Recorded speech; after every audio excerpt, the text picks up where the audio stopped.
Hi, boys and girls. Today we're going to finish letter book KQ.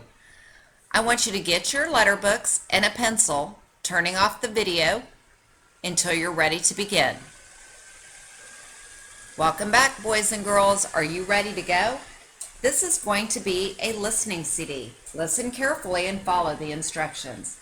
This is listening CD 11, track 3, for use with pages 15 to 16 of letter book KQ. When you hear this sound, look at the next picture. The children of kings and queens are called princes and princesses. You have seen many pictures of kings and queens in this letter book, and now you will meet the son of a king and queen. Today's story is about a young prince who searched far and wide for a princess to be his royal bride. The Princess and the Pea. There once was a royal prince who lived in a magnificent palace. He had the most beautiful horse in the kingdom. He ate the most delicious food. He wore the most glorious clothes. He had every possible thing his heart could desire, except for one. More than anything else in the world, he wanted to marry a princess. But she had to be a real princess. He traveled around the world from kingdom to kingdom, searching for his princess. He met many princesses, but there was always something wrong with each one. He could not be sure that any of them was a real princess. So sadly, he returned home, still wishing to find a real princess. One evening, shortly after his return, there was a frightful storm. Thunder clapped, lightning flashed, and the rain poured down in torrents.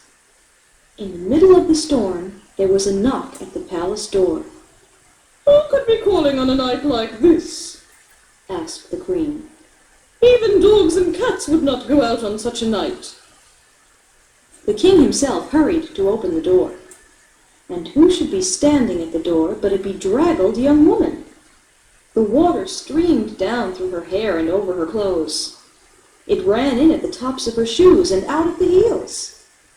"Oh, I'm so glad you're here. I am Princess Penelope," said the young woman. "I've become lost on my way home from the fair. I got separated from my friends. Then I couldn't see the road in the dreadful storm and lost my way. Oh, please, I beg of you, can you help me?" "Well, we'll soon find out if you are a real princess," thought the queen to herself, but to the princess she said only, "I will go to prepare a room for you." The queen went into the bedroom where the princess would be staying. She removed the blanket, the sheets, and the mattress from the bed. Then she placed a small green pea on the bottom. Next, she summoned the servants and instructed them to collect all the extra mattresses in the palace and to bring them to this bedroom. When the servants returned, they had 20 mattresses. The queen instructed them to stack all the mattresses on the bed. When the bed was ready, she invited the princess to come into the room. "Oh," said the princess, not knowing there was a pea at the bottom of the stack of mattresses. "how thoughtful of you to prepare such a soft bed for me. I am sure that I shall sleep well." The queen said good night and went off to her own bedroom. But the princess did not sleep well at all. She tossed and she turned and tossed, trying to fall asleep. But try as she might, she simply could not get comfortable.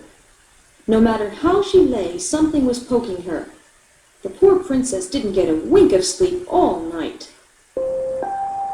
In the morning, the queen, the king, and the prince were anxious to find out how the princess had slept. "Oh, I did not sleep at all," cried the princess. "The bed, forgive me for saying so, was terribly uncomfortable. There must have been a rock in it, for I seem to have been lying on something hard. My whole body aches." The poor princess's body was black and blue from head to foot. At once, the king, the queen, and the prince knew that she must be a real princess. Only a genuine princess would have skin so delicate that she could feel a tiny pea through all those mattresses. The prince at once asked her to marry him, and they had a royal wedding before the month was out. The tiny pea was put on display in the Royal Museum, so from that day forward, everyone in the kingdom would be able to view it. To this day, if you visit that kingdom, you too may see the remarkable pea nestled in a gold case.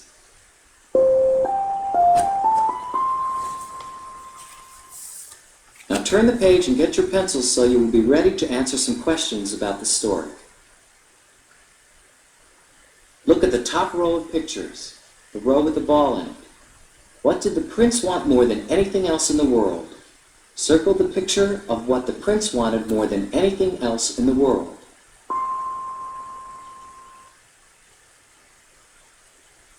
Now find the row with the apple in it. What kind of night was it when the princess first came to the castle? Circle the picture that shows on what kind of night the princess first came to the castle.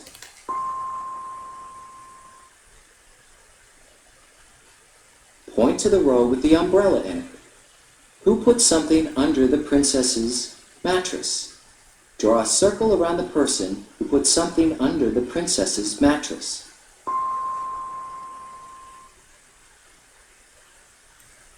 Look at the row with the rabbit in it. What was under all the mattresses that night? Circle the picture that shows what was under the mattresses.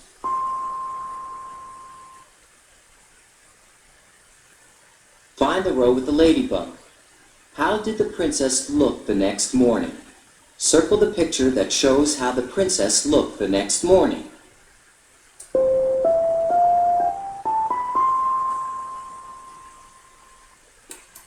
We did it, boys and girls. We finished letter book KQ. Pat yourselves on the back and give your brain a big kiss.